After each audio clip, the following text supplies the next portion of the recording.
Hello and welcome to the Gooner Talk, back again with you guys for another show for episode 7 of the Tactical Breakdown podcast, show which I'm joined by my right hand, Drew. How you doing, mate? Good morning on a Monday. How are you? Yeah, good afternoon from here in the UK, obviously. Have we had a coffee? Are we ready? Yeah, coffee is right here. So good. I mean, it's the essentials. You'll gradually wake up throughout the show.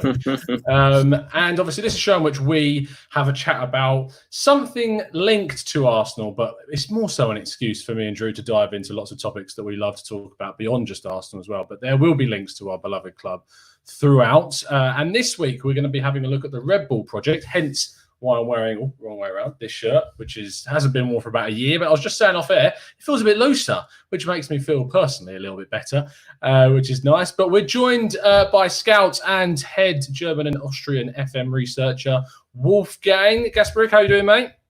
I'm fine. Good afternoon, Drew. Good afternoon, Tom. Good stuff. I mean, last week you joined us obviously to break down Dominic Szoboszlai, which has gone down very well, it's fair to say. I mean, he's the man of the moment amongst a lot of Arsenal fans. Are you in the know about anything? Heard anything else that you should let us know about? Yeah, he's also player of the season in Austria now.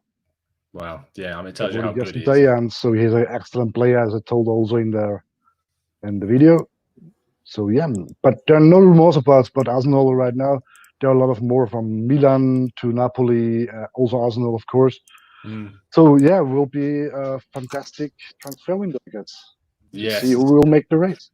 It's going to keep my fingers crossed, constantly praying that somehow we get this guy in. Every day, though, it becomes more and more unlikely, I feel it's going to happen, but who knows? Anyway, we're here to talk about mainly the Red Bull project, not just in, obviously, Austria, but in Germany as well, because one of the themes of these shows, and a couple of episodes ago when we chatted to Giant Gooner, who was massive on the finances about Arsenal and how Arsenal need to approach future transfer windows, is how we're actually going to more intelligently buy players, sell players, bring in the right profile of players. So I guess my first question, Wolfgang, is just to give an outline of how Red Bull have done their business in Austria and what's made them so successful in the league. Yeah, first of all, the money, of course. Since Red Bull took over the former SV Austria Salzburg and renamed them to Red Bull Salzburg, yeah, they spend a lot of money. I don't know how much exactly they spent the last 15 years into this club, but hundreds of millions. Build a new stadium, build a big training complex there in Liefering, close to Salzburg Stadium. I've been there 2017. Got invited from the former head of development, Ernst Danner, who is currently the head of development from Philadelphia Union in the MLS. And he invited me to the Liefering complex, and I thought this was amazing for me. I'm since a long time in football business. I've seen many stadiums, many training fields, but I was really, really surprised in this. A lot of pitches there, also indoor pitches, gyms, all of this. So that's a big reason why Salzburg got successful in the last 15 years and won a lot of championships and a lot of cup trophies here in Austria. So as I said, money first, yeah, of course, but also to spend the money in a good investment for the future. As you can see, the players they had in their academies, like Hannes Wolf from Leipzig, the second Red Bull product, or also Upamecano, who spent only a few time in Salzburg, and then he joined Leipzig. Same as Keita, Haidara, and a lot of big players played there and get formed. Yeah, I mean, the success they've had coming through from that side. And, I mean, you look at the likes of Sadio Mane, of course, at Liverpool, which Premier League fans know all too well about. And now Naby Keita, as you mentioned, who went to RB Leipzig and then followed that on with a move to Liverpool himself. There's been so many players that have come through. You can look to Newcastle and see Valentin Lazaro playing there. There's so many players that have come through the ranks. And so, I mean, I was first introduced to the guy who's on the back of this shirt, being Jonathan Soriano. And I actually had the pleasure of being able to interview him for an article back in the day, and it was interesting because the Soriano sort of signing and the Alan Carvalho signing as well, which was sort of happened in the early 2010s, happened, and they stood out for me as signings which, especially Soriano, was slightly older and stuck around for 8 years, scored tons and tons of goals, and they built sort of a successful side around him with youngsters continuously coming through. Now, if we make the link to Arsenal, Arsenal are in a current situation where they're signing players. They've obviously re-signed David Luiz to another year. They signed Cedric. They're being linked to Thomas Partey. And all of these guys are in their sort of 27, 28 and 30 pluses. We were linked to Thiago Silva.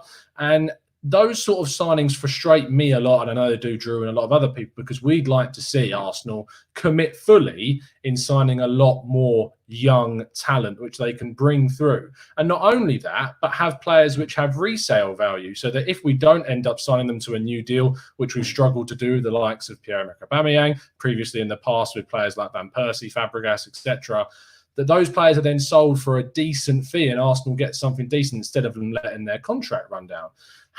So my question is, how easy would you think it would be for a club such as Arsenal to adopt a similar model to that we see with RB Leipzig and Red Bull Salzburg? Oh, good question. Yeah, the biggest problem maybe is you have a lot of teams in England, especially in London, and all of them like to have the best players. In Austria, it's a little bit easier, I guess, because there are not so many top clubs like in England. Because you can see in the eastern side there, it's Rapid Vienna, Austria Vienna. Then you have Salzburg, of course. In the south, there is Sturm Graz, big four teams. Actually, Lask, fifth big team here, who will play next in August against Manchester United after the 5-0. Yeah.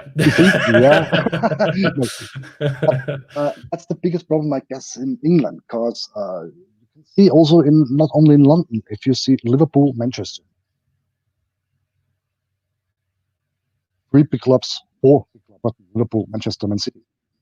So that's the biggest problem. In Austria, you have, especially in the region from Salzburg, there's Germany really close. So you have only about 50 minutes to go to the border from Germany. And also players come down from Germany to Austria and can play there. Some players, Adeyemi, for example, who take the step now in the first team and scored here, he was coming from Germany, from Unterhaching, and went to the academy from Salzburg. So, and that's the big difference between England and Austria, I guess. Also, England is an island. So they can't bring in players from France, from Spain, from Portugal, as easy as to Austria. But they have to go over there. And that's the big problem. You can't bring in a player for only 2 weeks and can say, okay, I take this player from Germany and bring it to England, 2 weeks only. But bring him every day from the border of Germany to Austria easily. We will travel about 50 minutes, 20 minutes, maybe half an hour to the training. And so they can see him every day more and more. And there is no pressure on this player like they will have it for bigger teams in Italy, in England, in France, in Spain. So that's I guess is a big point for Salzburg, and that's why I can't say Arsenal could do the same way like Salzburg did it. Not because of the money. Money is there. Money is for Salzburg, money is at Arsenal.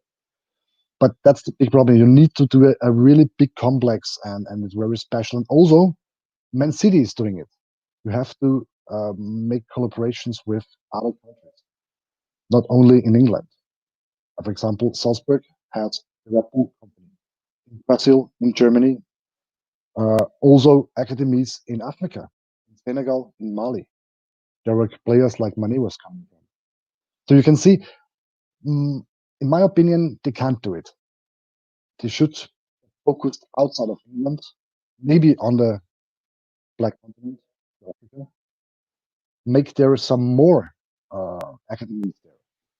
And then they bring in the best players from Africa or maybe from Asia or South America.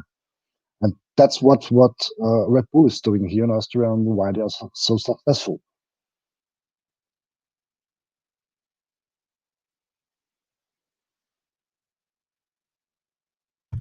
Drew? I didn't know I was waiting for you to say something. You didn't tell me to say something. No, I do find that quite interesting because you see, as an example, there's an uptick in recent years of a lot of Bundesliga clubs establishing academies, especially in the United States. Like Eintracht Frankfurt has an academy that's being established in, I think it's Minnesota, Wisconsin, one of those two, I think. And as Bayern has headquarters now on the East Coast in the U.S. I think it's in New York, actually. So you have bigger clubs as well branching out around the world to try to really find hubs where they can establish young talent outside of not just their respective countries. So in that case, Germany, but the European continent as well. And it's funny because Arsenal is something that used to be something that Arsenal used to do. We used to go around to places like, West Africa and bring. We brought, Torre from Mimosas directly for pennies. That's not something you've seen us really do in recent years, and it's funny that moves like that correlated with a lot of our success from previous years. So I just found that interesting that at that level, that's something that Salzburg will try to actually do, and how that can correlate to us.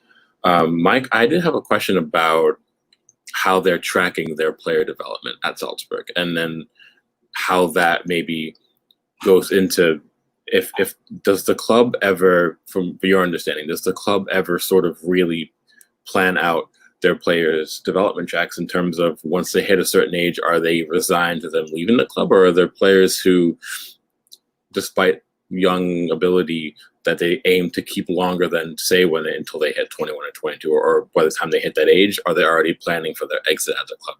What do you know about that? Yeah,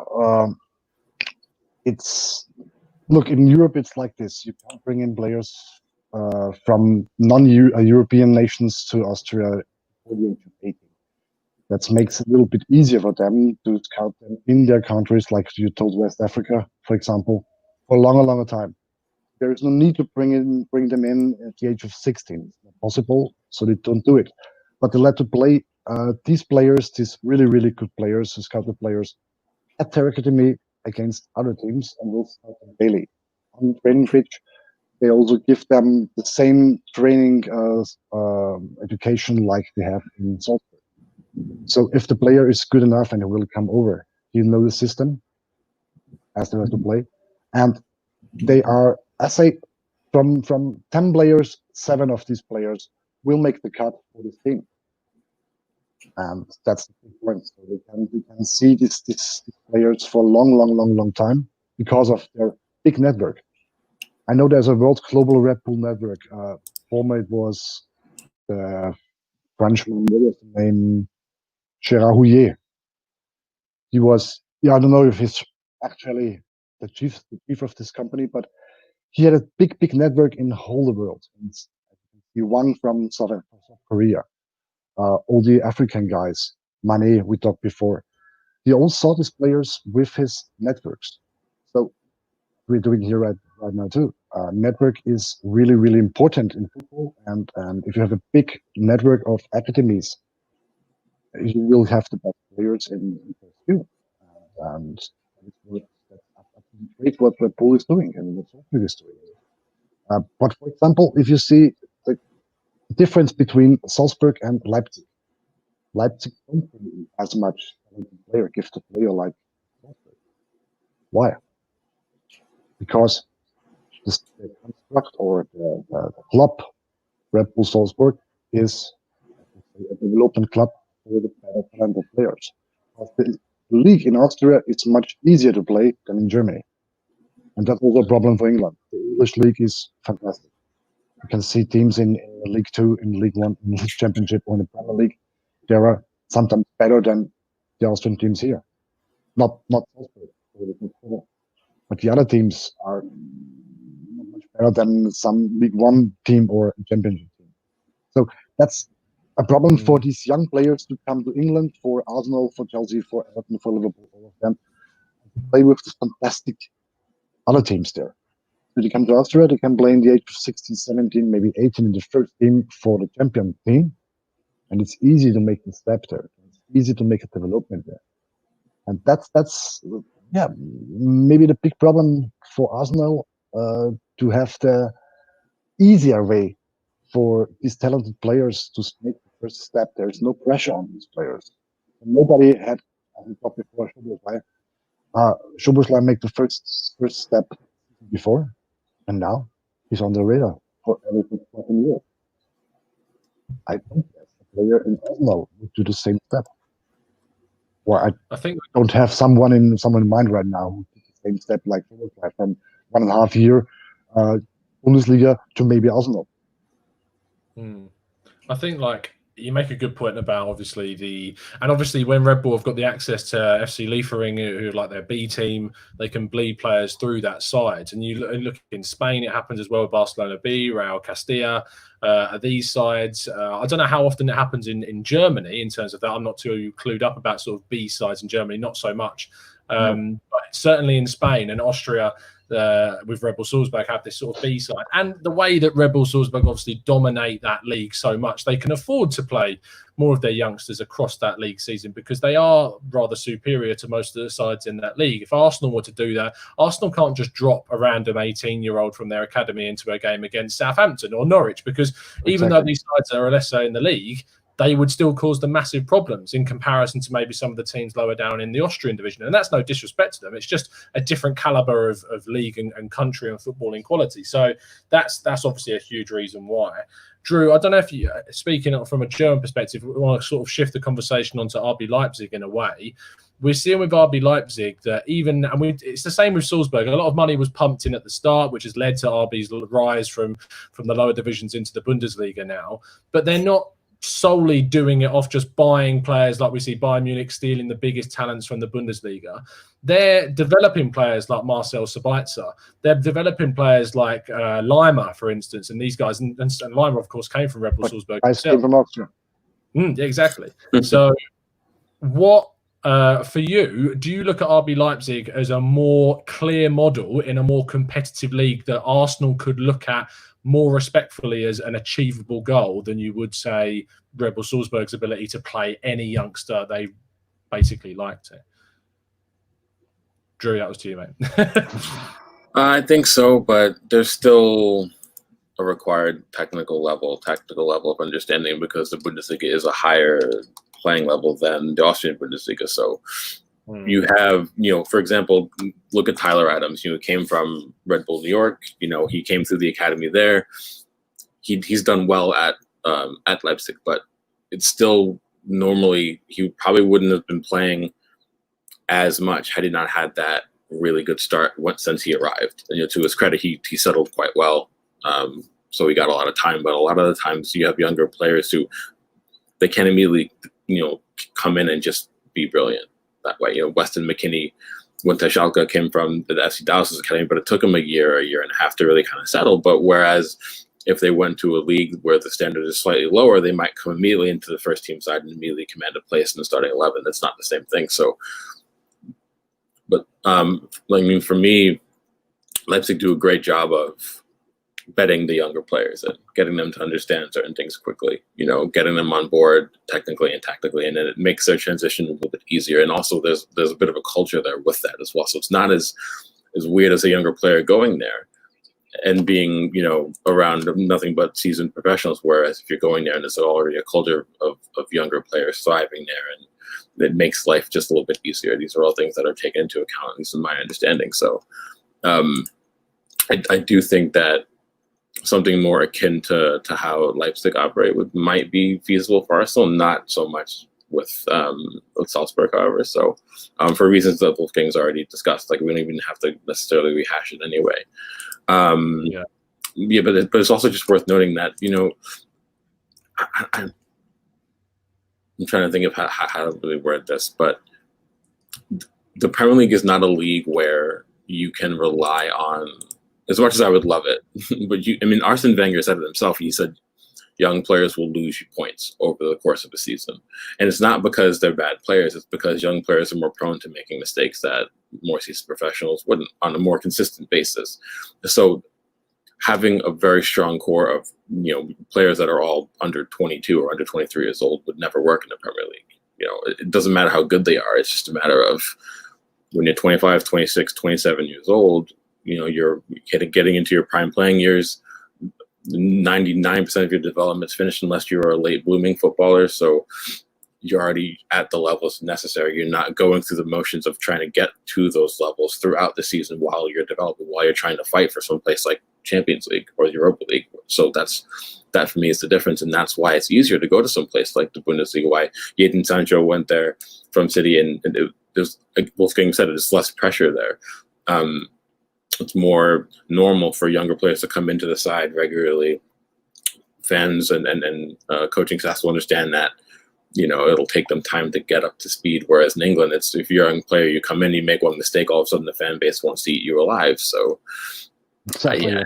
it's just that you got to find the balance in England. And I don't think it's good to have a group of young players that you want to bring through, like Arsenal has right now. You know, you have everyone speaks about Emil Smith Rowe. You have Gabriel Martinelli. You've got, you know, Bukayo Saka. These are all players who it's clear that they have potential and they have current ability at their age, but they're still not there yet. You know, and a lot of people were calling for Eddie Nketiah to lead the line for Arsenal, but he's nowhere near ready despite him being a promising young player. And that's a prime example of it. But he could easily go to some place like maybe, say, just as a out of worldly example, he went to Lask on loan. He could easily maybe walk into the 11 and score 18, 20 goals in the league there in one season, and it would look brilliant. But you do have to consider a little bit of the differences that are involved. So I think we can take cues from some place like Leipzig or like Salzburg, but I don't know if we could absolutely make it the same sort of thing,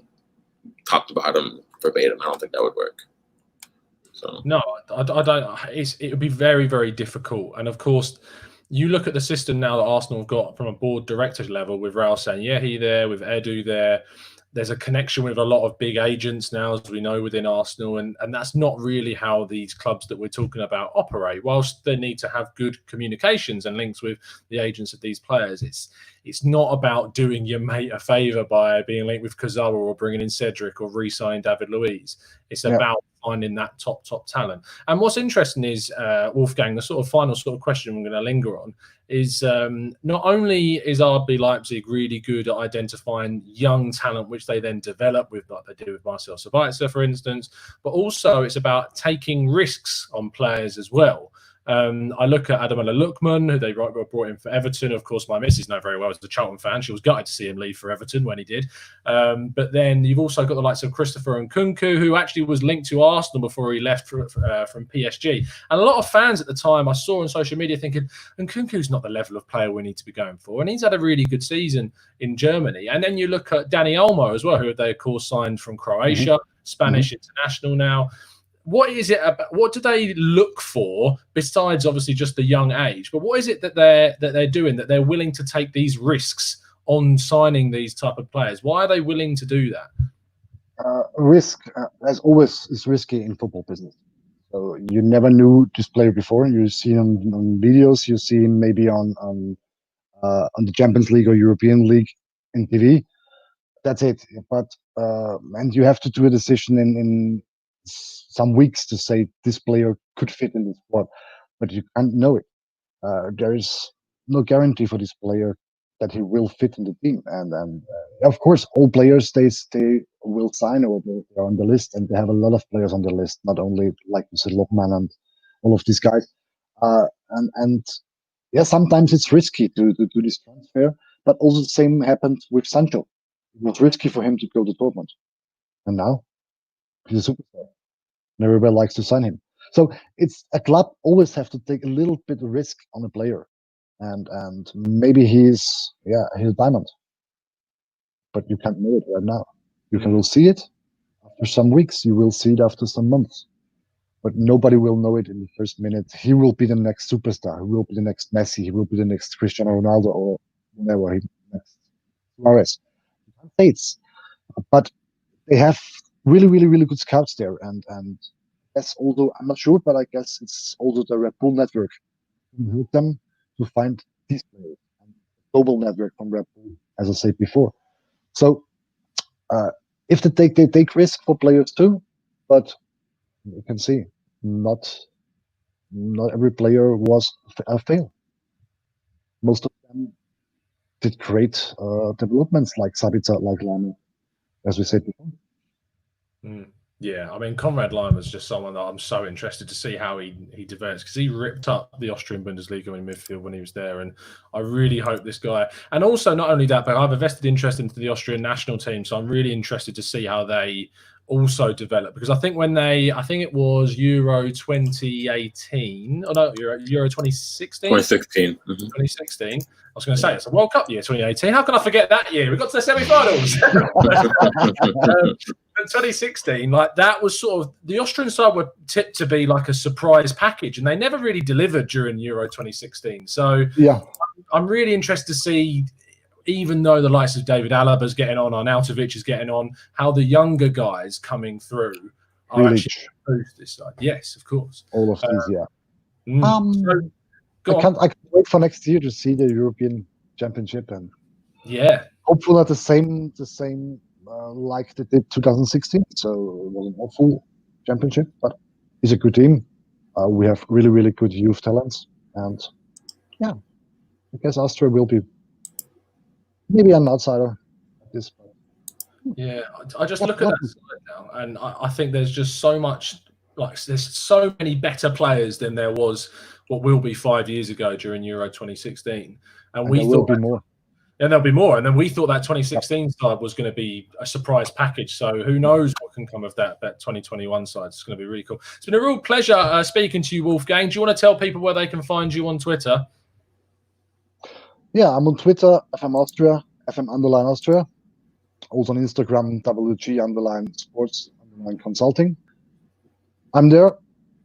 Get in touch with me. I'm a nice guy. I hope so. Yeah. If you enjoyed our podcast here. You absolutely embarrassed me at the end of your tactical breakdown. Thank you for coming. It was good to talk to you. I say he embarrassed me at every tactical breakdown when he signed off with his name, because everyone was going, Tom can't pull that off. Tom can't go Tom at the end of his video, but Wolfgang could just smash that. No, happy to get this chance. Tom, nice to see you again. Hope we see you soon. 100%. Stay safe. You too. See you later, mate. Bye-bye. Right, Drew. I mean, there's so much to sort of divulge and think about with Arsenal. Keep it to 15 minutes. It's going to be tricky. We're be able to keep it to 15 minutes, but we'll try. It's just like I have little to no hope that I will ever see an Arsenal project like we're seeing with the Red Bull sides. Not because of a lack of ambition, maybe, but I think more so because of a lack of the tools and a lack of the situation and that's necessary for that to happen. I mean, especially with the Red Bull Salzburg team, you look at them and you think they're able to play, as I was mentioning, like the younger talent against a plethora of sides in that league. They can also breed them in the FC Liefering, their second team. And then you look at the Bundesliga, RB Leipzig have now established such a solid core of young quality players and a consistent team and an amazing young manager, of course, in Julian Nagelsmann, that I just feel that Arsenal aren't going to be capable of satisfying the fan base by signing a really left field player, even though we've seen success with some of those guys. But I just feel like it wouldn't get the support that would be needed like it has. Do you know what I'm saying? I just feel like the Arsenal, you know what, you experience on the social media on a day-to-day basis, what the reaction to some of the links to some players is like. Yeah. I mean, when we linked to Adam Hložek at Sparta Prague, and we did the show on him the other day, he's an amazing talent of a player. Yeah, he is. And he I mean, it's frustrating. I mean, I think a lot of it is born from two things. One, there's just not, at least there hasn't been, I think that's starting to change a little bit. There wasn't that desire to really know about players who were playing at a certain level. You know, you're going to be hard pressed to find a lot of fans in England that are going to care about under 19 Czech youth internationals. You know what I mean? But I think for me, it's the simple thing is a lot of the fan base want us to be challenging properly every year for Champions League and ideally for winning the league. And, you know, given the club's stature, given the club's history, given the kind of players we have had come through. And like we said before, it's not going to be easy to do that if you're going to make a lot of left field signings. That doesn't mean you can't make any left field signings. Gabriel Martinelli is a prime example of a left field signing, you know, Brazilian 4th division. And all of a sudden now, 12 months on, people like myself think he should be starting for the club pretty regularly. So, yeah, but I think that's the exception to the rule, because of what we just discussed before with Wolfgang, that to come from the Brazilian fourth tier to England and make that big of an impact is incredibly rare. You would see that more akin of him if he went to somewhere like Red Bull Salzburg and making that immediate adjustment and all of a sudden getting a lot of starting time. That's almost expected. And that's, I don't mean that in a disrespectful way. It's more of, you see that very, very more frequently than you would in the Premier League.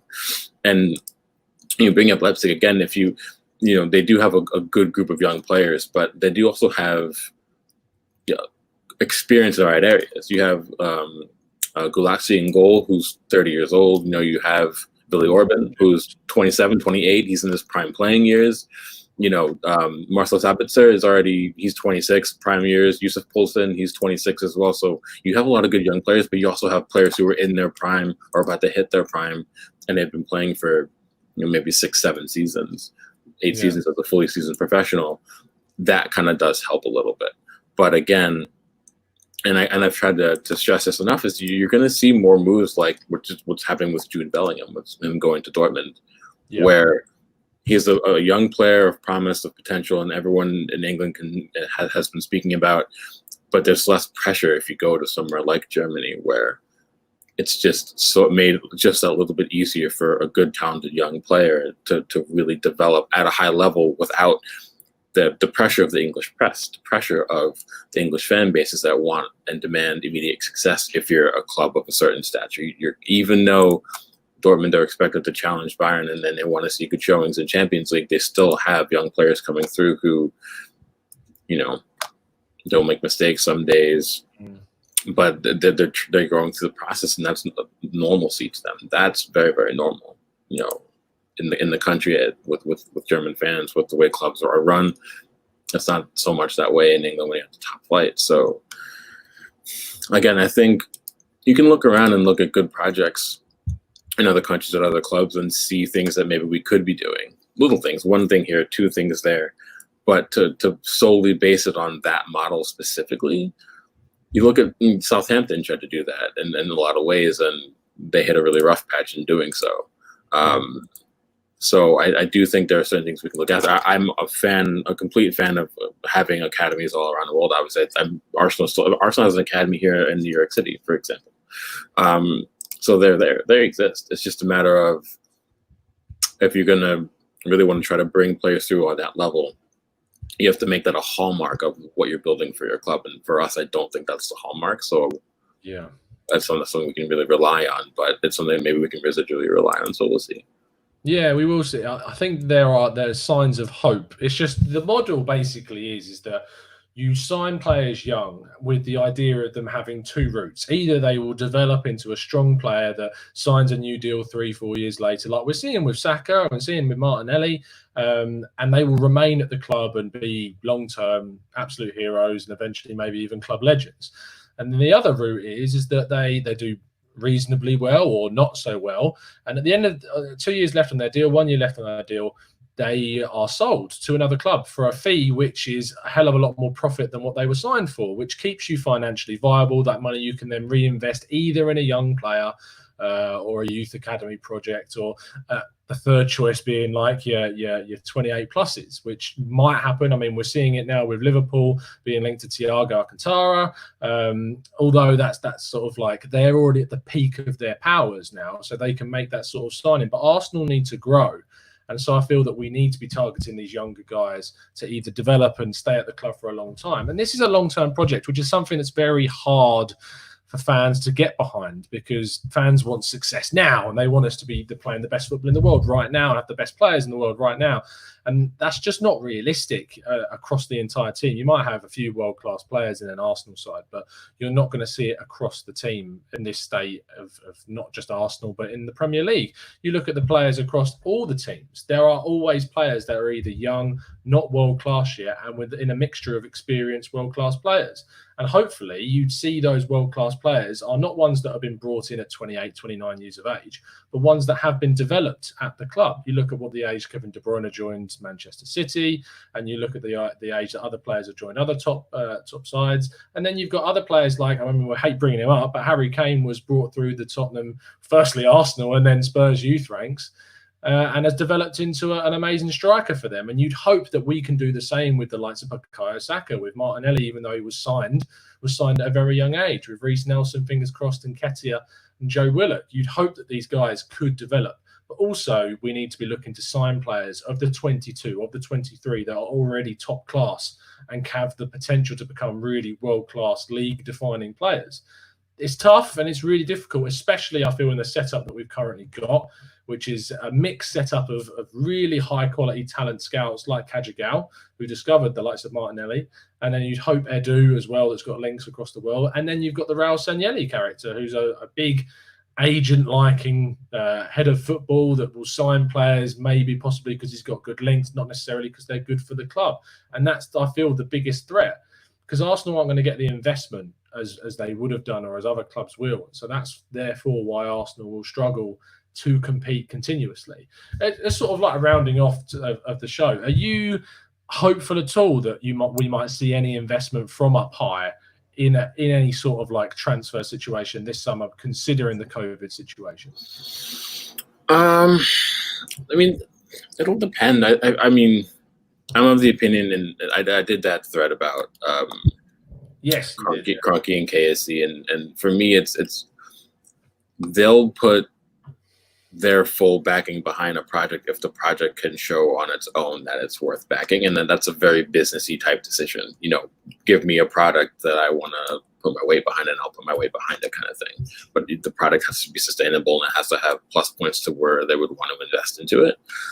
I mean, I think they might. I think a lot of it depends, and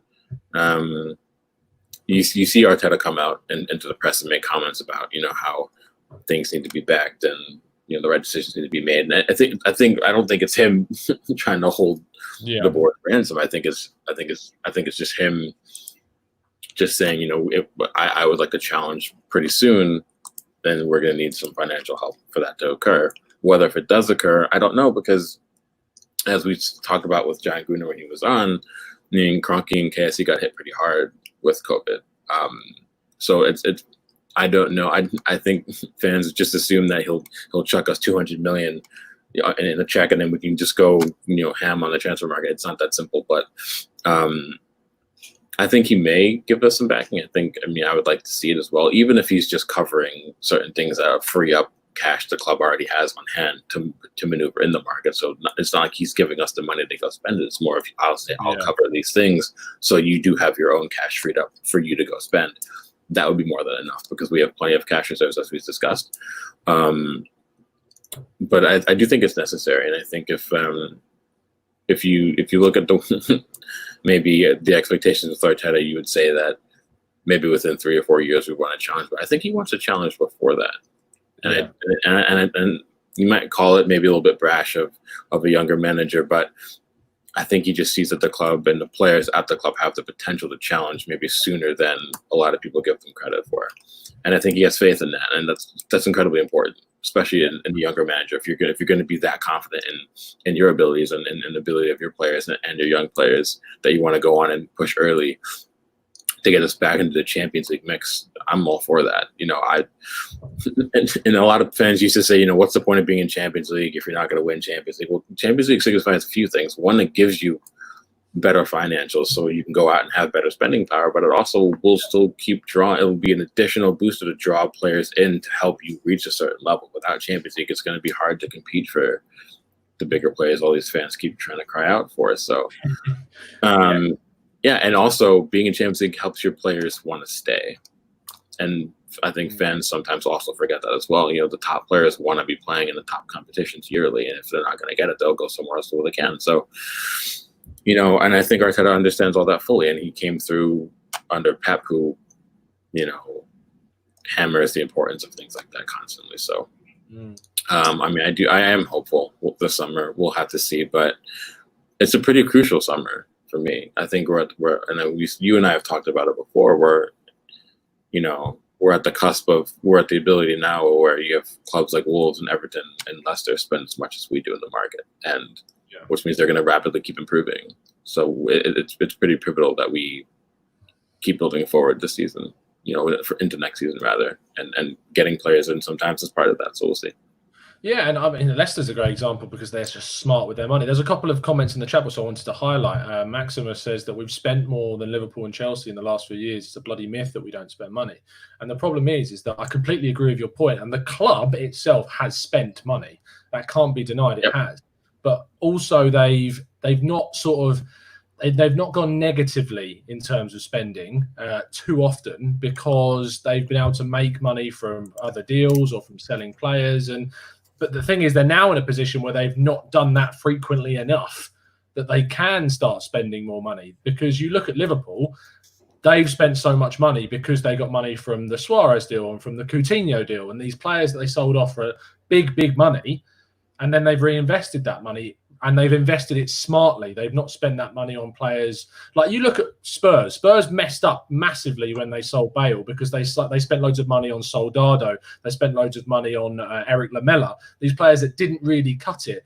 There are only a couple of, and Nacer Chadley being another one, like the couple of their players that they did sign that was like Christian Eriksen, who was signed for, I think, like 15 million quid from Ajax. That was the type pennies comparatively. Mm-hmm. Exactly. And that was the type of signing that they should have been targeting. It's the same with Arsenal, is that when we sold off players like Van Persie, like Nasri, like Cesc Fabregas, that money should have been reinvested more cleverly. But no, we went out and we signed Olivier Giroud, who, yes, did okay, but we should have gone for a more exciting young forward player, I feel, at that time than Olivier Giroud. And it was a weird situation back then. And even now, there was another comment that I wanted to highlight. Alfred Joku says, how many of our great legends came in as youth?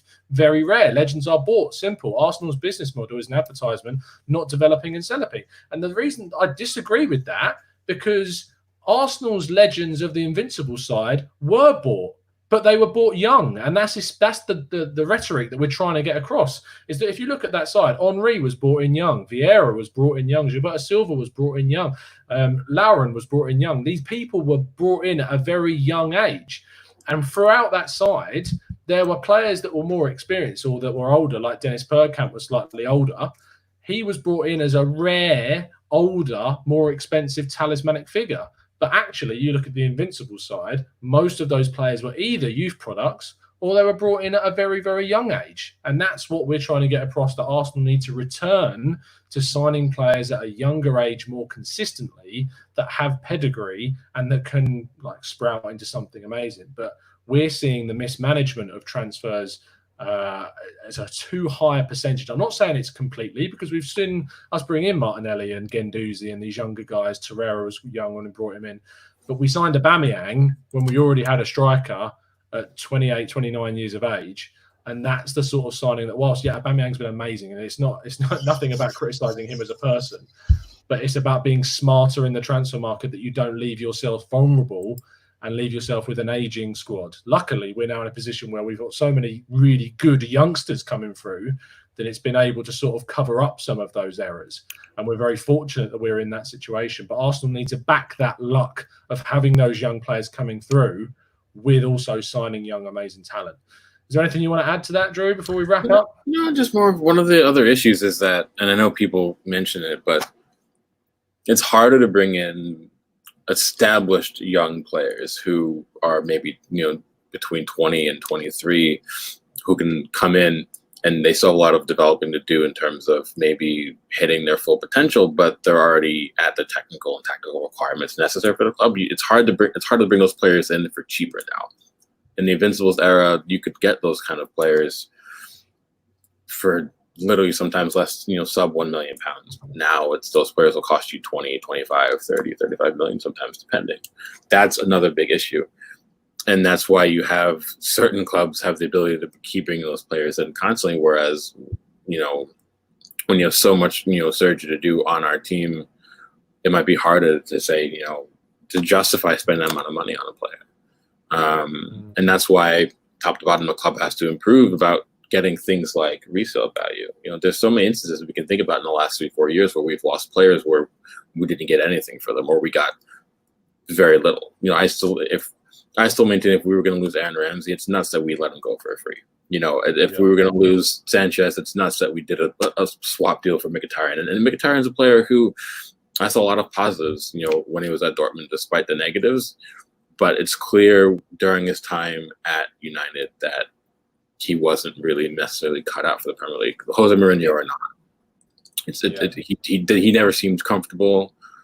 He never really seemed comfortable with us apart from a couple of appearances. So was that good business? No. So that's the area where we have to improve. I think the club is still pretty good at identifying talent, whether if it's with when Mislintat was here briefly or if it's been with Kajigao and Edu. I know,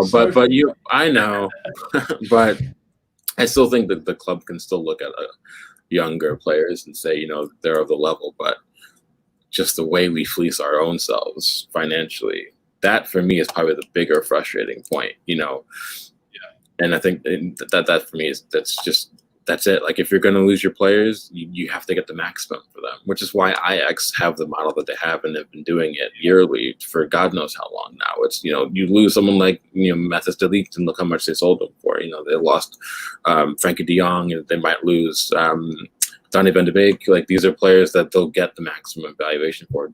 David Sanchez played there for a year and a half and they got 50 million for him. Like as another example of however much he went for. So if we can improve in that area, then we're going to be just fine. But can we improve in that area? That's something that not just Raul has to be better at, but that's something that Josh Kroenke has to really hammer home. And it's fully understood now by a lot of people that Arsenal is in Josh's portfolio, not Stan's. Josh is the one that's essentially running Arsenal. Stan has almost nothing to do with it.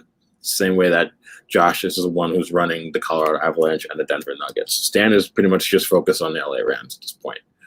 So we're kind of Josh's baby. And Josh is a little bit more of a modernized thinker in terms of how you build out franchises, top to bottom, not just with players, but how you structure the club. So one of the things we have to do is if we're going to lose players, we have to be able to not fleece our own selves so that we can still maneuver to still grow despite losing players. So for me, that's a huge thing moving forward. So yeah. Final thing before we wrap up, Chris Giwa, who became a member today watching this show. So thank you ever so much, Chris, for becoming a member. If you would like to become a member and help support the channel, we've got a brand new design of a logo coming out, which a lot of financial backing's gone into that. The intro, of course, seeing. Stop laughing. It cost me too much. My eyes watered when I looked. To be fair, it was a professional graphic designer that I've gone to, so I'm not surprised it cost what it did. But I really appreciate all your support on the channel. Of course, that does mean you get access to exclusive comments. Well, you do get access to exclusive comments, in fairness, because you stand out in our live chats, which means your comments get highlighted more often. You also get access to exclusive content. And today, our Plus and Expert members got access to their exclusive bit of content today, which was an interview with Miami John at 305 Cast. And we talked about a lot of things around the Premier League and Arsenal. So if you want to get access to more Gooner Talk content, you just have to sign up and you can get that. All of the information's in the description when you click the join link, or on the main channel page, click join. But Chris Giwa, one of our brand new members, welcome to the team, mate. He says, agreed on bringing in young players and developing. Also need to have a well-established system of play. Been a lot of upheaval with all the managers we've had recently. And I can't, and that's one of the other things is that about our members group is it's filled with absolutely brilliant, knowledgeable people who bring in comments like that. So it's clear that a lot of the people watching the show know exactly where our heads are at and where their heads should be regarding Arsenal's situation. And I know that sometimes we say some things that people disagree with, but it's always done in an amazing sort of debate style way. I mean, me and you disagree on things loads of times, Drew, but ultimately we come to a decent... but I always win, so it's fine. real fast. Sim put into the chat, we bought Guendouzi for $8 million. There was rumors of him leaving, sell for 40. I just spoke about Davinson Sanchez at Ajax. They bought him for £5 million. 1 season later, they sold him for 40. So it's a prime example of if you're going to lose a good young player off the back of a really good first season, make sure you get as much money for them as possible. And then they reinvested that $40 million across the squad, and they don't miss him at all. So there you go. Yeah. This is another prime example. So yeah. It's been a real pleasure chatting to Drew, as it always is every week. Yeah, of course. Yeah, you just sat there in silence. That's fine. Yeah. what me and Drew do is we like to get the flow of the show. So if I want Drew to come in on a question just to give you a glimpse behind the curtain, I'll send him a message, be like, do you want to come in on this bit? And I did that today. And, you know, I sat there after Wolfgang finished talking and there was complete silence. I was sitting there thinking, he's not read my message, has he? And you hadn't, in fairness. And then you went and blamed me in the chat and you constantly You know what's funny about this? We have this lovely private chat right here on StreamYard. You could have used that. I know, but remember, did you say that, do you want to use the private chat or do you want to use WhatsApp? And I said, let's use WhatsApp. And you didn't. Yeah, but mature people use the StreamYard chat. Why are we arguing on live? Let's go. This is our relationship, everybody. We argue. For the show. Oh, dearie me. It's been a real pleasure chatting to you and the people in the group chat, in the live chat. Thank you ever so much for tuning in. We really appreciate it. This is the first of 2 shows, or technically 3 if you're a member, out today. There'll be a preview of the Leicester game at about 7 o'clock tonight. Live, of course, I'll be getting loads of your comments and thoughts ahead of that game. And then tomorrow with the Leicester game, I'll be reacting to it straight after. So make sure you're subscribed if you're new around here to get that content, and click that notification button so you never miss a show. And drop a like on the video to show that you appreciate us spending our time this afternoon filling you with more footballing knowledge. And go follow Wolfgang as well at FM_Austria 2. See you soon, and as always, up the Arsenal.